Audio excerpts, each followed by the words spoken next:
السلام علیکم. Time travellers کے تمام ناظرین کو خوش آمدید. آج کی ویڈیو میں ہم بات کریں گے غزہ کے بارے میں. اسرائیل اور فلسطین کی جنگ کو شروع ہوئے 6 ماہ سے زیادہ کا عرصہ ہو چکا ہے. غزہ شہر بہت تباہ کن حالات میں ہے. تقریباً 9 اکتوبر سے اسرائیل نے غزہ پہ مکمل بلاکیڈ لگا رکھا ہے.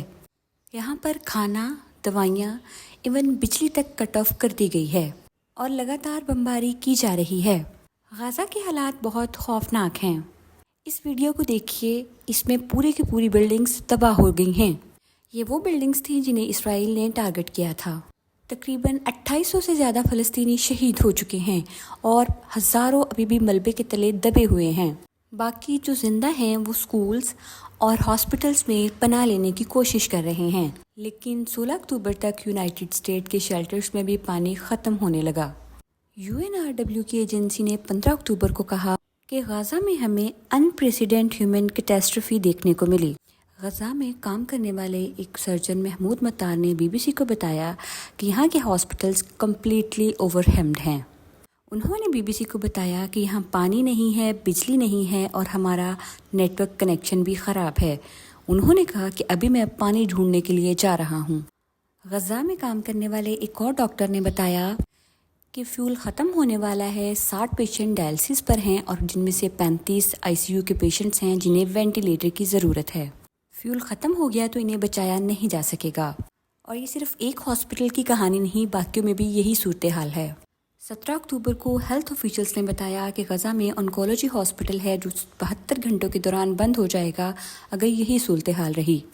غزہ کے نقشے کو دیکھا جائے تو یہ ایک بہت چھوٹی سی 365 اسکوائر کلومیٹر پر پھیلی ہوئی جگہ ہے. اتنی چھوٹی سی جگہ میں 23 لاکھ لوگ رہتے ہیں. یہ دنیا کی one of the most density populated جگہ ہے. یہاں رہنے والے لوگ کانسٹنٹلی اسرائیل سویلینز کے انڈر رہتے تھے اور اسرائیل کی پرمیشن کے بغیر وہ شہر سے باہر سفر بھی نہیں کر سکتے تھے. اس 23 لاکھ کی پاپولیشن میں تقریباً آدھی پاپولیشن بچوں کی تھی. یہی وجہ ہے کہ غزہ میں شہید ہونے والے لوگوں میں 60% تعداد عورتوں اور بچوں کی ہے. اسرائیل لگاتار غزہ پہ حملے کیے جا رہا ہے. اس میں حماس کے لوگ ہی نہیں بلکہ پیلسٹین سویلینز بھی شہید ہو رہے ہیں. لوگوں کا یہ کہنا ہے کہ اسرائیل کی یہ حرکت انسانی حقوق کے خلاف ہے. نورین فارن منسٹر نے کہا ہے کہ اس طرح کا مکمل بلاکیڈ لگانا ان ایکسیپٹیبل ہے. کم سے کم یہاں دوائیاں اور لوگوں کے کھانے کی اشیاء پہنچائی جا سکیں. یونائٹڈ اسٹیٹ کے سیکرٹری جنرل نے بھی سیم اسی طرح کی سٹیٹمنٹ دی ہے. انہوں نے کہا کہ غزہ میں ہیومینیٹیرین ایڈ الاؤ کرنی چاہیے اور حماس کو اسرائیلی ہاسٹیج کو وداؤٹ اینی کنڈیشن ریلیز کر دینا چاہیے. پاکستانی فنکاروں نے بھی فلسطین کے حق پہ آواز اٹھائی. رونالڈو نے بھی گراؤنڈ میں فلسطین کا پرچم لہرایا. ان حالات میں آپ امیجن کریں کہ آپ اگر غزہ میں رہنے والے ایک عام شہری ہوتے تو آپ پر کیا گزرتی. آپ کے گھر میں بجلی نہیں، پانی نہیں، کھانے کو کوئی چیز نہیں، آپ باہر سے کوئی چیز خرید کر نہیں لا سکتے اور پھر آپ اچانک دیکھتے ہیں کہ آسمان سے اچانک پیمفلیٹس گر رہے ہیں.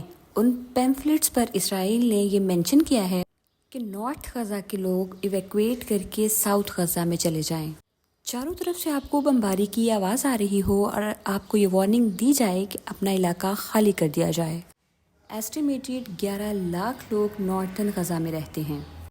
UNRW نے یہ مینشن کیا کہ بہت سارے ایسے بچے اور خواتین موجود ہیں جو پریگننٹ ہیں، وہ ایویکویٹ نہیں کر سکتی.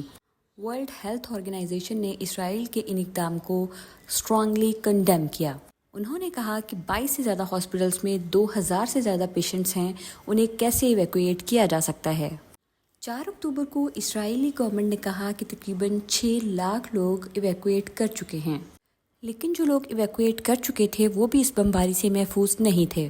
People that were killed or injured during Israeli strikes in their homes in Deir al-Balah, which is located in southern Gaza.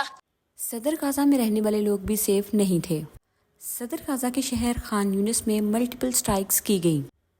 BBC نے اس نیوز سے کنفرم کیا کہ رفح کراسنگ کے قریب سٹرائکس کی گئی ہیں جس سے بلڈنگز ڈیمیج ہوئی ہیں اور رفح کراسنگ پوائنٹ پر اسرائیل نے تقریباً 3 دفعہ بمباری کی. یہ پوائنٹ بہت امپورٹنٹ ہے. یہ ایجپٹ اور غزہ کے درمیان بارڈر کراسنگ ہے. جب ایک طرف پانی ہے دوسری طرف اسرائیل، تو یہ آخری سہارا بچتا تھا ایجپٹ جہاں لوگ موو کر سکتے تھے. ہزاروں لوگ ایجپٹ جانے کے لیے اس بارڈر پر اکٹھے ہوئے، لیکن ایجپٹ نے یہ بارڈر کھولنے سے منع کر دیا۔ ایجپٹ اور باقی عرب کنٹریز نے یہ کہا کہ یہ ان ایکسیپٹیبل ہے کہ پیلسٹینین آ کر ان کے ملکوں میں رہیں۔ اسرائیل کی لیبنان کے ساتھ بھی کلیشز دیکھنے کو مل رہے ہیں۔ یہاں حزب اللہ ملٹری گروپ آپریٹ کرتا ہے۔ حماس کی طرح حزب اللہ کو بھی ایران سے مدد ملتی ہے۔ سال 2006 میں حزب اللہ اور اسرائیل کے درمیان ایک جنگ جاری تھی جو کہ تقریباً 1 مہینہ تک رہی۔ 14 اکتوبر کو حزب اللہ گروپ اور اسرائیل کے درمیان راکٹ فائر کا ایکسچینج کیا گیا۔ 16 اکتوبر کو حزب اللہ گروپ کی جانب سے ایک راکٹ فائر کیا گیا جس سے اسرائیل کے 3 لوگ مارے گئے۔ اسرائیل نے اپنے سویلینز کو یہ آرڈر دیا ہے کہ وہ لیبنان کے قریب کے علاقے سے ایویکویٹ کر جائیں۔ ایران نے کہا ہے کہ اگر اسرائیل گراؤنڈ انویژن کرے گا، یعنی اپنی آرمی کو گراؤنڈ پر بھیجے گا، تو اس کو کہیں اور سے بھی جواب دیا جا سکتا ہے۔ اسرائیل کی پالیٹکس پر نظر ڈالی جائے تو یہ پتہ چلتا ہے کہ اسرائیل میں بہت سارے الیکشنز ہوئے۔ Current prime minister Benjamin Netanyahu پر کئی ایلیگیشن سامنے آئے ہیں۔ نیتن یاہو پر کرپشن ٹرائلز چل رہے ہیں۔ پورے اسرائیل میں اس چیز کو لے کر پروٹیسٹ کیے گئے۔ جب سے یہ وار سٹارٹ ہوئی ہے، نیتن یاہو نے ایمرجنسی پاورز کا استعمال کر کے اپنی جگہ برقرار رکھی ہے۔